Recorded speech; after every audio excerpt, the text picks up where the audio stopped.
러시아는 알면 알수록 참 신기한 나라인 것 같아요. 그 까도 계속 새로운 게 나오는 양파 같은, 또 끓이면 끓일수록 진하게 우러나오는 사골 육수 같은 그런 나라라고 생각을 하는데요. 일단 기본적으로 보통 사람들이 러시아라고 하면 문학작품을 많이 생각을 하시는데요. 저 같은 경우도 학생 때 봤던 러시아 문학작품이 지루하고 앞장만 조금 보다가 뒤까지는 못 갈 정도로 그렇게 와닿지 않았었는데, 이게 시간이 지나고 다시 보니까 되게 깊게 다가오는 거예요. 즉, 그렇게만 봐도 러시아가 얼마나 깊이 있는 나라인가 라는 걸 아실 수 있을 것 같고, 또 한 가지 포인트가 있다면 러시아는 유럽인가 아시아인가? 사실 그런 질문들을 많이 하는데, 겉으로는 유럽의 모습을 하고 있지만 속은 아시아적인 게 깊은 나라다라고 생각을 합니다, 저는. 제가 생각했던 러시아는 엄청난 잠재력을 가진 곳이다. 사실 제가 러시아를 전공하고 처음 러시아를 여행 겸 생활을 했던 게 2004년 정도였는데요. 그때 갔던 러시아는 굉장히 답답한 곳이었습니다. 왜냐하면 그 당시에 우리나라에서는 인터넷이 굉장히 편하게 할 수 있는 그런 환경이었는데, 러시아에서는 전화 모뎀을 사용해서 굉장히 느린 속도로, 그것도 돈을 엄청 지불해가면서 해야 되는, 그래야지 인터넷을 할 수 있는 환경이었거든요. 그야말로 아날로그였습니다. 회사를 가고 회사에서 출장이나 내지는 이제 근무하러 러시아를 다시 왔을 때는, 그땐 거의 매년 한 번씩은 러시아를 방문했었거든요. 그때마다 너무 놀랐던 게 여기 인터넷도 제대로 안 됐던 곳인데 무선 인터넷을 하고 있고, 또 다음 연도에 오면 뭔가 좀 더 새로워져 있고, 여기 사람들 스마트폰 정말 모두가 갖고 있고, 스마트폰도 뭐 매번 바뀌고, 그런 것들을 보면서 이 사람들 굉장히 흡수력이 빠르구나. 정보통신에 있어서는 굉장히 빨랐거든요. 그거를 체감하고, 또 놀랬던 게 뭐냐면 우리나라도 이제 택시 앱들을 많이 사용하시죠. 우리나라에서 사용하기도 전에 러시아에서 먼저 그 택시 앱이 많이 활용이 되고 있었어요. 교통수단으로서. 그래서 보통은 이제 러시아를 가시면 편견을 많이 갖고 계십니다. 안 가보신 분들이 보통 가지는 생각인 것 같아요. 사계절이 뭐 겨울이냐, 러시아가 굉장히 멀지 않냐, 내지는 뭐 러시아 사람 되게 무섭다. 어떤 영상을 보고 또 그런 말씀 하시는데, 러시아에서는 곰을 애완용으로 키운다, 뭐 이런, 백인만 있다, 뭐 다 그런 말씀들을 하시는데요. 사실 이런 것들은 잘 모르기 때문에 생겨나는 편견이죠. 러시아를 모르고 그냥 사람들이 이렇게 얘기했으니까 나도 그렇게 생각했던 그런 대부분의 편견들인데, 저는 보통 그런 편견들을 갖고 계신 분들한테 러시아 여행을 한번 떠나보시라고 추천을 하고 있어요. 왜냐하면 직접 가보면 러시아가 정말 다른 곳이거든요. 사람들도 생각보다 굉장히 프렌들리하고, 그거를 여행지에 가면 또 느낄 수 있는 부분이 굉장히 많거든요. 그리고 가까운 블라디보스톡만 가도 러시아가 한 비행기로 2시간만 가면 갈 수 있네?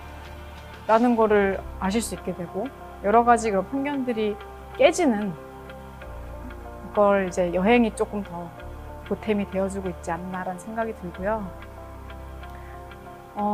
또 요즘에는 예전과는 달리, 예전에는 러시아에 관련된 콘텐츠들이 많지 않았습니다.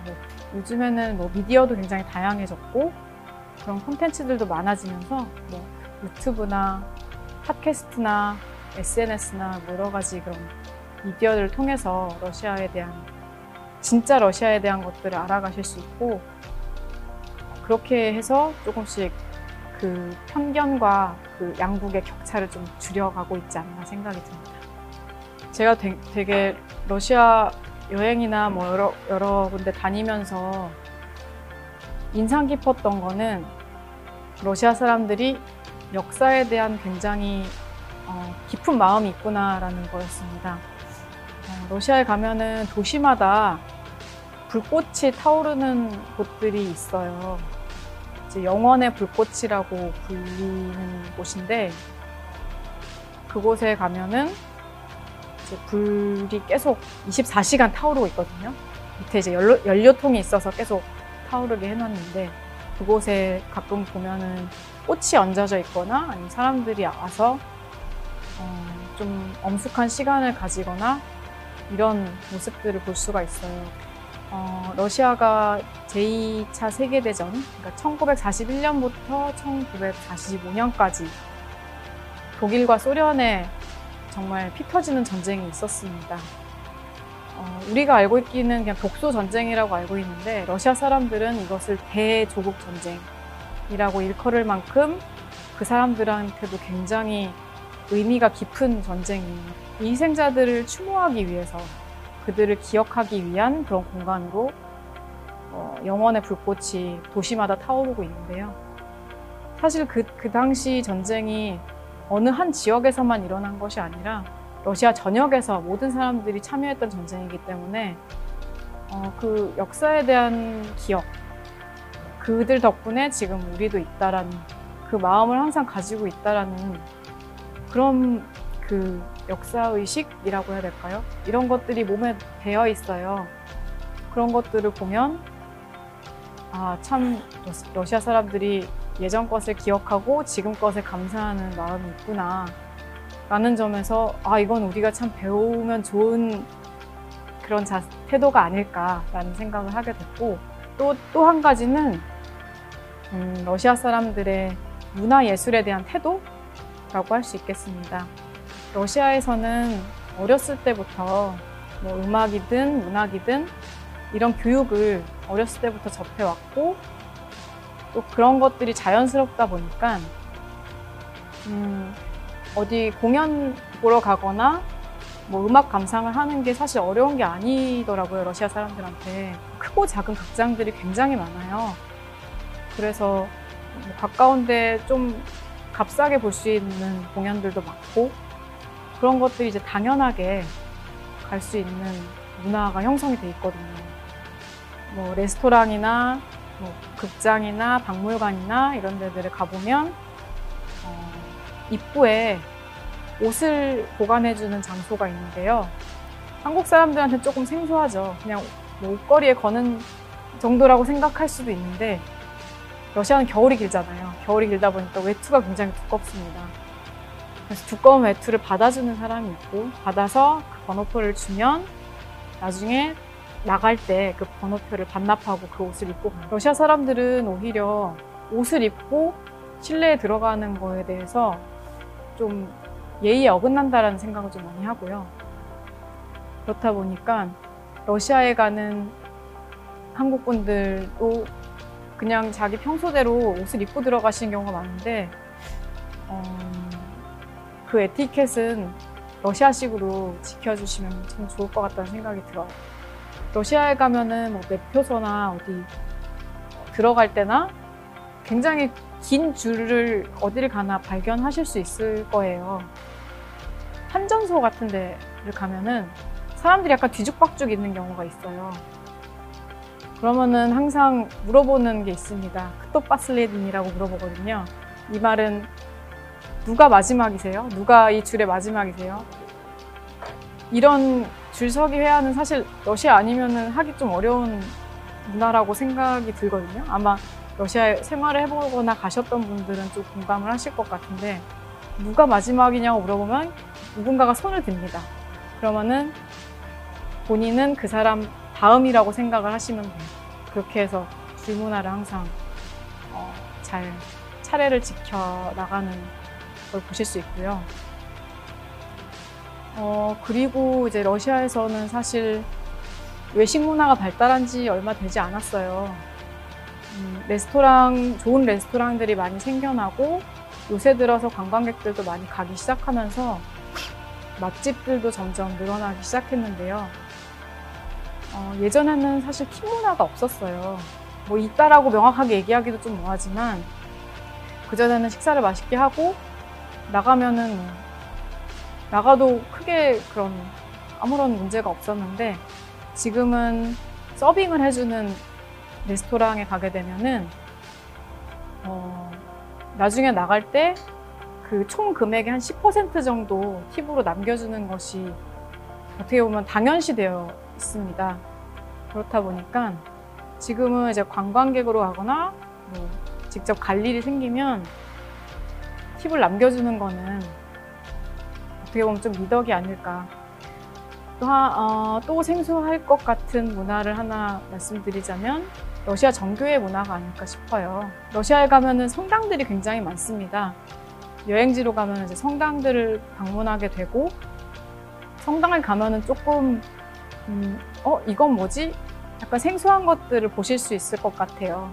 왜냐면은 천주교 성당 같은 느낌도 아니고, 그렇다고 또 전혀 뭐 이슬람 그런 느낌은 전혀 아니고, 그들만의 문화가 조금 뚜렷해요. 그래서 러시아 성당에 가면은 이제 보실 포인트 중에 하나가 이콘이라고 해서 성상화가 있습니다. 천주교는 성모 마리아 상이 있는데 정교회 성당에 가면은 그림이 있습니다. 그게 조금 다른 포인트고요.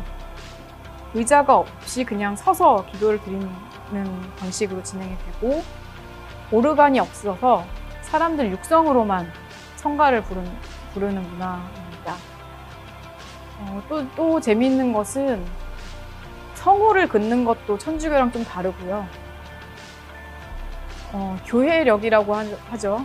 교회력도 율리우스력을 쓰기 때문에 우리가 일반적으로 생각하는 크리스마스가 12월 25일인데 러시아에서는 크리스마스가 1월 7일입니다.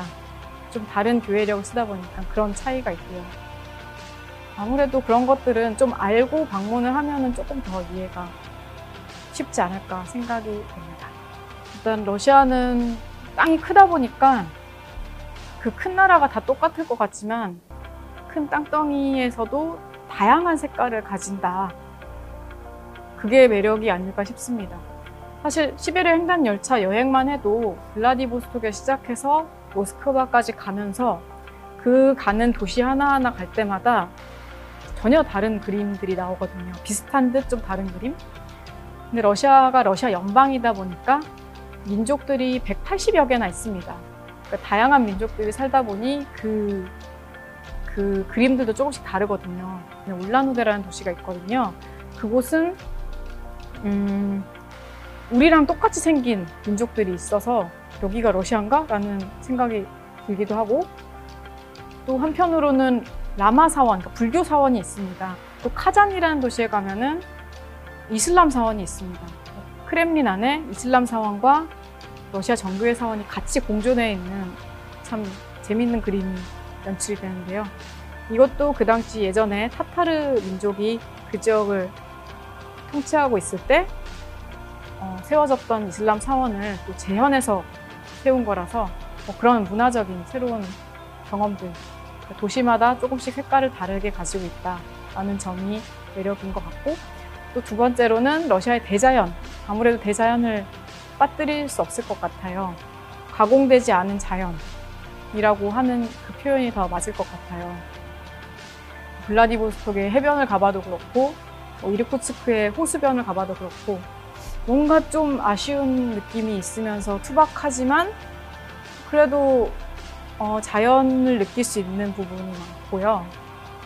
또 그 자연이 그렇다 보니까 같이 가는 사람들과 더 집중할 수 있는 그런 묘한 매력이 있더랍니다. 그리고 또 세 번째로는 러시아 사람들의 매력을 꼽을 수 있을 것 같아요. 러시아 사람들 무섭다, 왠지 다가가기 어렵다라는 사람들을 많이 이제 가기 전에 그런 반응을 많이 보이시는데요. 가서는 러시아 사람들 되게 좋다, 정이 많다, 우리랑 뭔가 잘 맞는 것 같다, 표정은 그렇지만 인정이 많고 도와주려고 한다. 심지어 블라디보스톡에 있을 때 어떤 여행자분을 만났는데 이분이 해주신 말이 되게 재밌었어요. 짐이 너무 커가지고 여자분이셨는데 끙끙 끌고 가고 있었어요. 근데 어떤 남자분이 오셔서 말없이 와서 그 짐을 필요한 곳까지 옮겨다 주고 고맙습니다라고 얘기를 딱 하려는 순간 바로 가서 사라지고 없더라는 거죠. 그렇게 약간 츤데레의 느낌? 정이 많고 결론적으로 우리랑 잘 맞는다는 얘기겠죠? 그 정도가 러시아의 매력일 것 같고 저랑도 잘 코드가 맞는 것 같고요. 그냥 하나하나 알아가는 과정이 너무 좋아서 저도 러시아를 계속 하고 있는 것 같습니다. 사실 저는 러시아가 좋아서 여행을 러시아로만 많이 가고 있어요.